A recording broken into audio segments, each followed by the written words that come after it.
Watch the bottom line. أعوذ بالله من الشیطان الرجیم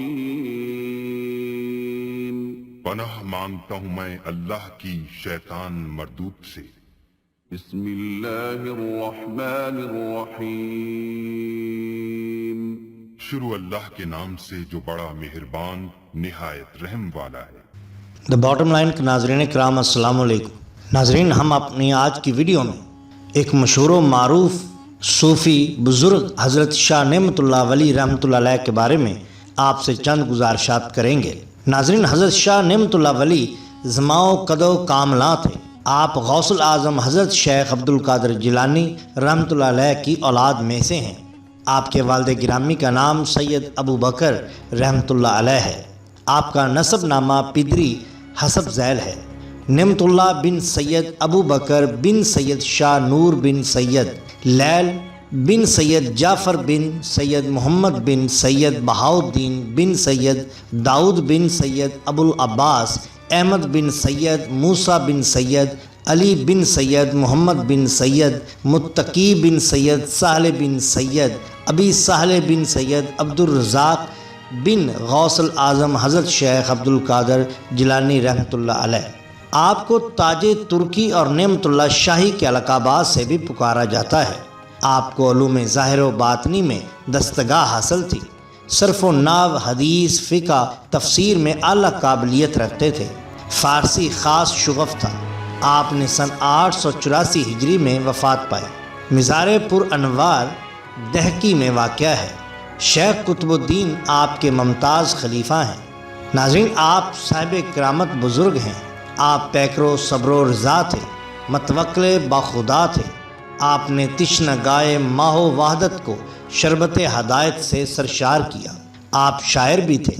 آپ کا ایک مشہور قصیدہ آپ کی شاعری کی یادگار ہے۔ آپ کا تخلص نعمت تھا۔ ناظرین، حضرت شاہ نعمت اللہ ولی کے بارے میں یہ مشہور ہے کہ آپ کی کرامات اور آپ کی پیشین گوئیاں آج بھی سچ ثابت ہو رہی ہیں۔ ناظرین کرام، کہا جاتا ہے کہ فیروز شاہ ایک مرتبہ احمد خان خانے خانان سے خفا ہو گیا۔ اس نے احمد خان کو اندھا کرنا چاہا۔ احمد خان مقابلہ کے لیے تیار ہوا۔ احمد خان نے ایک شب خواب میں دیکھا کہ ایک نورانی صورت بزرگ نے اس کے سر پر تاج ترکی رکھا اور اس کی سلطنت کی بشارت دی۔ احمد خان بادشاہ کے مقابلہ میں کامیاب ہوا اور اس کو تاج و تخت نصیب ہوا۔ کچھ دنوں کے بعد آپ یعنی حضرت نعمت اللہ ولی کی کرامات کا چرچا ہونے لگا۔ احمد خان نے آپ کو خراج عقیدت پیش کرنا چاہا۔ اس نے شیخ حبیب اللہ جنیدی کو کچھ تحائف دے کر آپ کی خدمت میں بھیجا۔ آپ نے تحائف قبول فرمائے۔ آپ نے اپنے پوتے شاہ نور اللہ بن خلیل اللہ کے ذریعے سبز رنگ کا تاج ترکی احمد خان کے بھیجا۔ احمد خان نے جو وہ تاج ترکی دیکھا تو بے چین ہو گیا۔ اس نے فوراً تاج ترکی کو پہچان لیا، کیونکہ یہ وہی تاج ہے جو اس کے سر پر ایک بزرگ نے رکھا تھا اور ان بزرگ نے اس کو دکن کی سلطنت کی بشارت دی تھی۔ احمد خان نے آپ کے پوتے شاہ نور اللہ کی بہت تعظیم و تکریم کی۔ اس نے شاہ نور اللہ کی شادی اپنی لڑکی سے کر دی۔ آپ کے وصال کے بعد آپ کے مریدوں میں آپس میں جھگڑا ہوا۔ مریدوں کی 2 جماعتیں ہوئیں۔ ہر جماعت اپنے طور پر آپ کو فن کرنا چاہتی تھی۔ اختلافات کا کوئی حل تلاش نہ ہو سکا۔ کشت و خون ہونے والا تھا کہ آپ اٹھ بیٹھے اور اپنے مریدوں سے اور معتقدوں سے فرمایا کہ لڑائی جھگڑے کی کیا بات ہے؟ اگر لڑائی جنازہ اٹھانے کے طریقے کے متعلق ہے تو ہم یہاں نہیں مرتے۔ آپ دہکی تشریف لے گئے اور وہیں پر آپ کا انتقال ہوا۔ ناظرین، اب ہم شاہ نعمت اللہ ولی رحمۃ اللہ علیہ کی چند پیشین گوئیاں آپ کے سامنے پیش کرتے ہیں۔ برصغیر افغانستان اور ایران میں حکومتوں کے عروج و زوال کے متعلق حضرت شاہ نعمت اللہ ولی کی پیش گوئیاں بہت مشہور ہیں۔ حضرت نعمت اللہ شاہ ولی کو گزرے 800 سال سے بھی زیادہ کا زمانہ گزر چکا ہے۔ انہوں نے آنے والے حالات کے بارے میں پیش گوئیاں فارسی اشعار میں کیں۔ کہا جاتا ہے کہ انہوں نے اس سلسلے میں 2000 اشعار پر مشتمل ایک طویل نظم کہی تھی، لیکن آج اس میں سے صرف 250 اشعار باقی رہ گئے ہیں۔ ان اشعار کے متعلق بھی گمان کیا جاتا ہے کہ بعض ان میں الحاقی ہیں، یعنی دوسروں نے لکھ کر شامل کر دیے۔ دوسری طرف یہ بھی کہا جاتا ہے کہ اس منظوم پیش گوئی میں بے شمار ایسے اشعار واضح کیے گئے ہیں جو آنے والی حکومتوں میں بعض کے نزدیک اچھا شگون نہیں رکھتے۔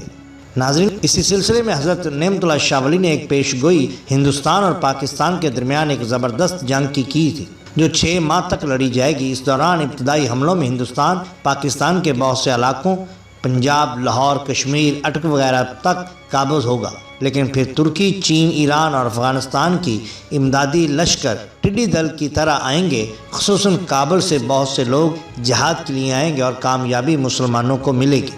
کہا گیا ہے کہ کابل خروج سازو در قتل اہل کفار چپ و راست سازند بسے بہانہ۔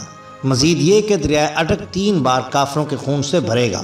گویا اٹک کے قریب کہیں ہندوستان اور پاکستان کی شدید ترین جنگ ہوگی اور مسلمانوں کے لشکر اسی جگہ بھارت کی فوج کو روکیں گے، جو کہ صوبہ سرحد یعنی موجودہ خیبر پختونخوا کا مقام آغاز ہے۔ پاکستان اور ہندوستان کی اس جنگ کے فوراً بعد تیسری عالمی جنگ چھڑ جائے گی، جس میں انگلستان بالکل تباہ ہو جائے گا۔ انگلستان کی مکمل تباہی کی پیش گوئی نوسٹراڈامس نے بھی کی ہے۔